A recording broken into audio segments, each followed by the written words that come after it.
வணக்கம். புத்தகம் ஆத்மசாந்தி பகுதி 1.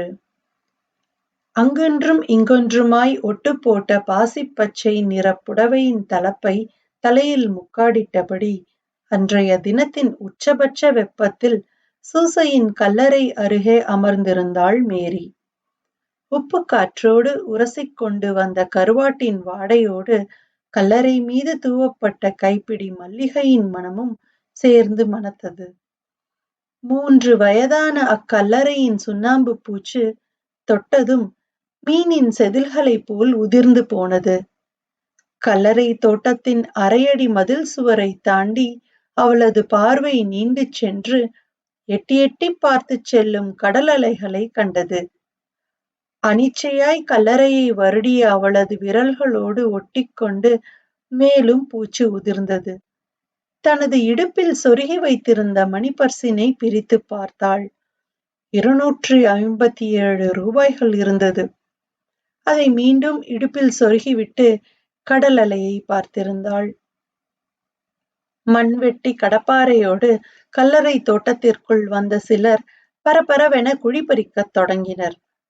அவசர அவசரமாக எழுந்தவள் எட்டு வைத்து அவர்களின் எதிரே சென்று நின்றாள்.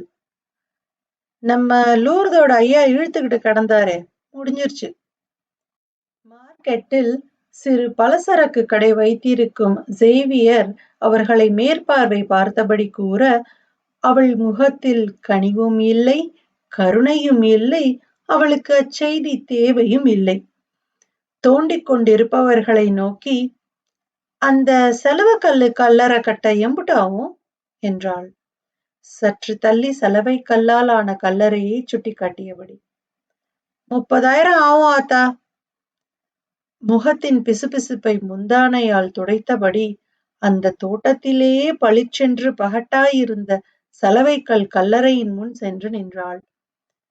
சலவைக்கல் கல்லறையைச் சுற்றி சிறு திண்டுகள் நட்டு வைத்து சங்கிலிகள் கோர்த்து தங்க நிற மையால் பெயரும் பிறப்பு இறப்பு தேதிகளும் குறிக்கப்பட்டிருந்தது. 2 அடி உயர சிலுவையும் அதன் மேல் எழுப்பப்பட்டிருந்தது. கெபியும் கட்டணும், சொரூபம் வைக்கணும். எவ்வளவு பெரிய தியாகம்! யாரு என்ன சொன்னாலும் அவன் புனிதந்தான். வெயில் மழை எதுவும் அண்டாம அவன் நிம்மதியா தூங்கணும். முட்டிக்கொண்டு வந்த கண்ணீரை துடைத்து கொண்டாள். ஏய்யா, அதை கட்ட 30,000 ஆகுமா? மீண்டும் அவர்கள் முன்னே வந்து நின்றாள் மேரி. ஆத்தா, மாச கணக்கா இதே கேள்விய மம்மட்டி பிடிச்சவங்கிட்டையும் சிமெண்ட் மூட்டை தூக்குறவங்கிட்டையும் கேக்குறிய, எதுக்கு? காசு சேர்த்து கல்லறை கட்டி என்ன பண்ண போற?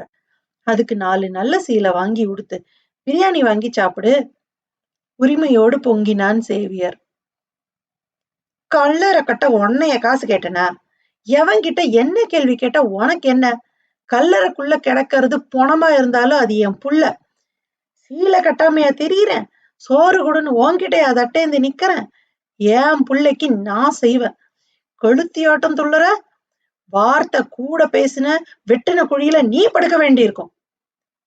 அவனது உரிமையோடு உறவுக்கும் வாய்க்கரிசி போட்டாள். இங்கு நடக்கும் கூத்தை எப்பொழுதும் போல் கடல் அலை எட்டி பார்த்து விட்டு சென்றது. உயிர்களின் உலகங்களின் படைப்பிற்கான காரணம் கடவுளின் ஆசையின்றி வேறு என்னவாக இருக்க முடியும்? ஆசை உயிருள்ளவனை உயிர்ப்போடு வைத்திருக்கிறது. மேரிக்கும் ஒரே ஒரு ஆசை உண்டு. தனது மகனின் கல்லறையை சலவை கற்கள் கொண்டு பகட்டாய் கட்ட வேண்டும் என்று. அந்த ஆசையின் உந்துதலால் நாதியத்த இவ்வுலகில் இன்னமும் அவளது நாடி துடித்துக் கொண்டிருக்கிறது. விடியற் காலை 4 மணிக்கு முதல் ஆளாக ஹார்பருக்கு வந்து விடுவாள். எத்தனை விசைப்படகுகள் வந்தாலும், எத்தனை தெரிந்த முகங்கள் இருந்தாலும் அவள் ஜரூராய் சென்று நிற்பது ஓனரிடம் மட்டுமே. தனது மகன் ஓனர் என்றே அவரை அழைத்து பழகிவிட்டதால் இவளுக்கும் அவரது இயற்பெயர் மறந்து போயிருந்தது. நெத்திலி, தும்பிலி, கெண்டை, காணங்கத்தை என்று ஒவ்வொரு நாளும் வந்து இறங்கும் மீன்களின் 1 அல்லது 2 சட்டி வாங்கி கொண்டு சென்று விடுவாள்.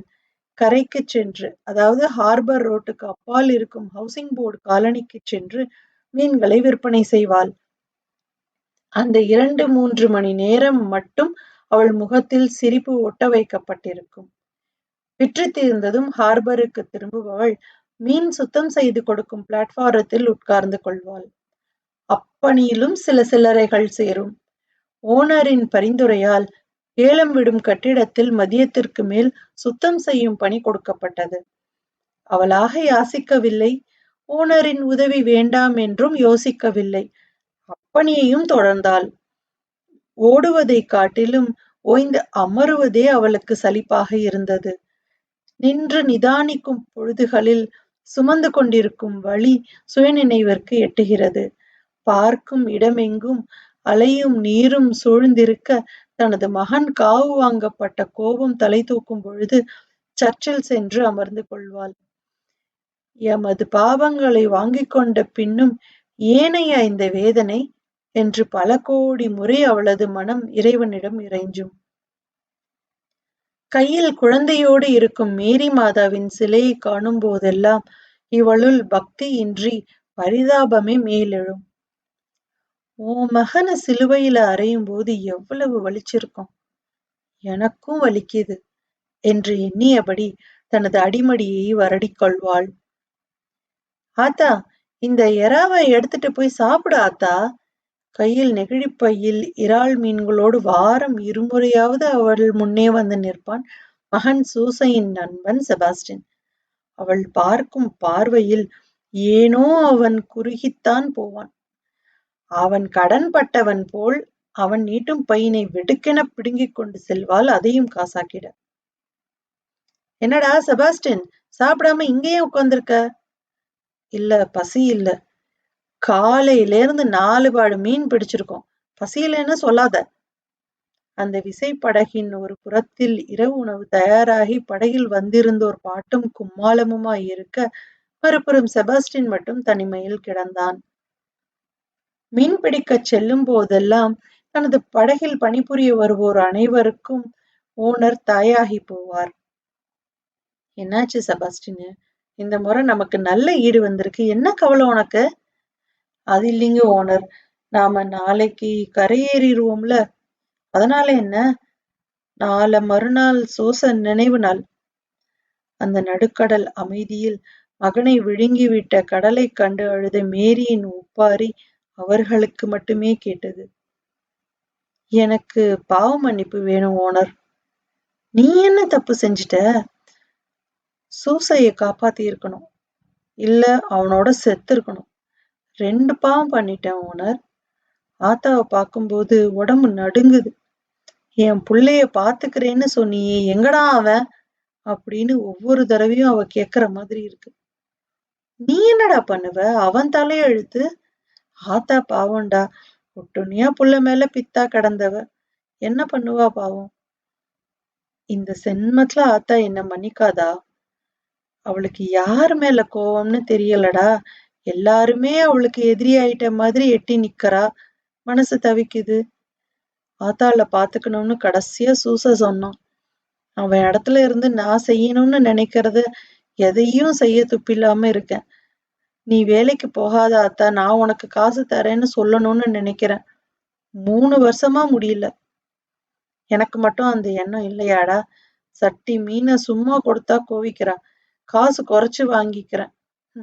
நீ உன் பொழப்ப பாரு, உன்னை பெத்தவங்களுக்கு செய்ய வேண்டியதை செய். என்ன பெத்தவங்களுக்கு நான் செய்யாட்டியும் என் தம்பி செய்வான், அவன் பார்த்துப்பான். ஆனா சூசையை விட்டா அவளுக்கு ஆதரவு இல்லையே. இந்த அறிவு அன்னைக்கே உங்களுக்கு எங்கடா போச்சு? உள்ள வராதீங்கடான்னு கடல் தாய் முன்கூட்டியே சொல்லாமலா இருக்கா? வீட்டு பொம்பளைக்கோ பெத்தவளுக்கோ உடம்புக்கு நோவுனா சரியாகிற வரை நாம தொந்தரவு செய்யாம ரோட்டு கடையில எதையாவது வாங்கி சாப்பிட்டு பொழப்ப பாக்குறது இல்ல? இவளும் அப்படிதான்டா. புயலோ மழையோ அடிச்சு ஓய்ஞ்சி இவளோட நோவு தீர வரைக்கும் பொறுக்கணும்டா.